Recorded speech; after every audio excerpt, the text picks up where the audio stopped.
I get asked this a bunch, and I figured like I would just cover this. People always ask like, hey Sajam, how the fuck do you learn characters so fast? Like you can pick up this new DLC character or this new game, and then all of a sudden you're, flying around the screen doing whatever you want to do.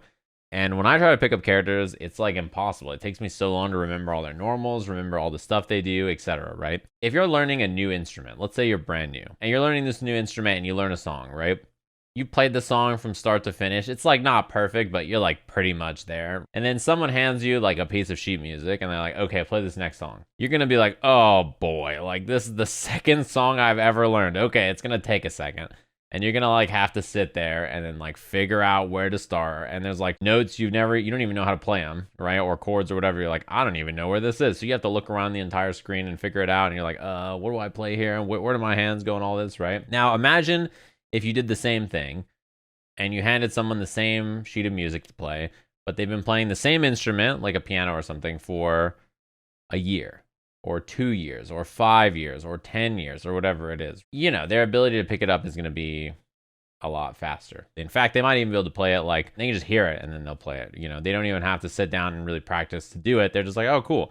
I'll just jump in here and do that. Same thing with learning a new instrument. It's like the same kind of idea, right? If someone who's been playing another instrument for 5 or 10 years goes to pick up a new instrument, they might find it's like way easier than someone who's never played an instrument ever. For fighting games, it's the same way. I can confidently say that I have tried like hundreds of fighting game characters, probably over 1,000 fighting game characters, because I tend to try most characters in every game I play, whether it's to like see what they do and understand them for commentary, or test them out because I fought against them, or because I'm just interested in them. I just have lots of experience learning new characters or learning new games and learning new game systems. It's just going to take some time. I think a lot of people, they expect themselves to pick up some new character and fly in and be okay because they see some streamer or somebody who's been playing fighting games a long time doing it. It's not how it goes. Like, it's just going to take you some time. And when you're learning a new character, you have to understand that the process in every game is basically the same. I always jump in. I always try to move around with them and see what their movement feels like. I always try to find all their good pokes and buttons that seem good to me, and then I try to find like very basic options with the character that seem solid, and then I play them. Anything that I struggle with, I go back in training mode and I'm like, do I have anything for this problem or this solution or this like scenario? And then I find something or don't find something, and then I go back and play again. So for biking, for instance, I've been watching a lot of people. The first category of player that I watch to learn a new character is any old good player who's playing the character. Anybody who plays the game that is good, see if they're playing that character. Go watch Gobo, or go watch Omito, or go watch Deb, or go watch like Diaphone. Watch people with like different styles, and watch people who play in different ways that are just good. Most of the time, good players like that will probably be playing the character in a way that's like doing whatever strikes them as good stuff with the character, whatever their intuition feels and leads them towards. Most of the time, they're not going to be doing like the most optimal stuff, but their basic strategy right away is probably going to be pretty good in what people do very quickly after. Even if like right away you're like, how do I know what buttons are good? And how do I know what strings to do? And how do I know if this character wants to run at them or go away or whatever? Like, I don't understand any of this. Just watch somebody who is experienced and good, and you'll figure that out by just copying their gameplay. I have my natural intuition, and then I just watch whatever other people do. The second category of player I look for, and the best way I can describe them, is a Jibbo/automatic type. And what I mean by that is a player whose sole thing is just going to be to find tech for the character. It doesn't matter if they're the best player in the world, or it doesn't matter if they're the worst player in the world. It's someone who just finds good stuff. You're like, oh my god, this setup that they're doing, or this frame kill that they're doing here, or this sick, nasty combo is like really sick. You're looking for players who are going to hit you with some cool tech, because you're probably not as good as the person I described in the first category. That person is probably just a monster. And even if you are, lots of them are probably doing different styles and techniques, so you can figure out what you want to do there.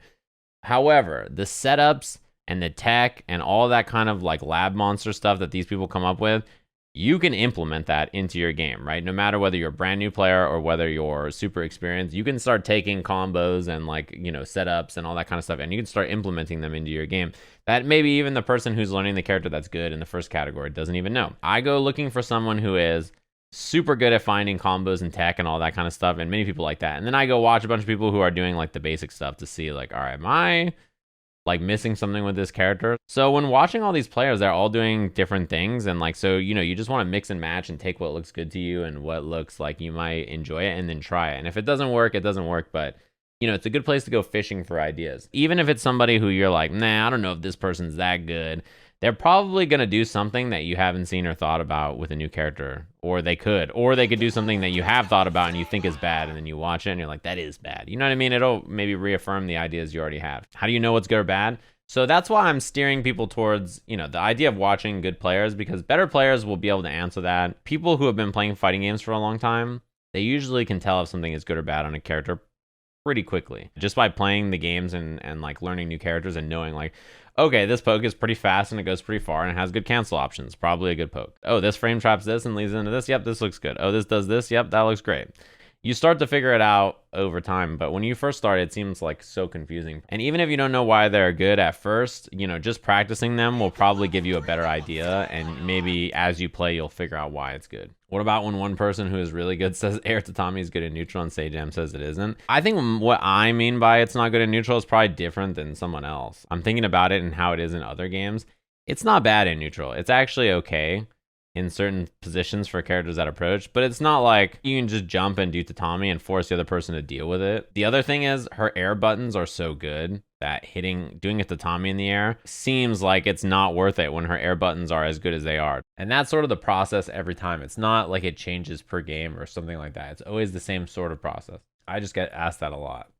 And you know, you just got to stick to it. Stick-to-itiveness is like a very important fighting game skill, to be honest with you. Hi, Sajam. Oh no. We reviewed your content and determined that it may not be suitable for viewers under the age of 18, per our community guidelines. As a result, we've age restricted the following content. Springman, it was too lubricated. They were like, nope, it's a really funny video. And it's really silly. And I gotta be honest, I feel like I watch YouTube videos with way worse content that's not age restricted. So I was like, well, I don't know what they think I'm showing. This is all your guys' fault. You guys keep upping the stakes with your kusoge. I blame all of you.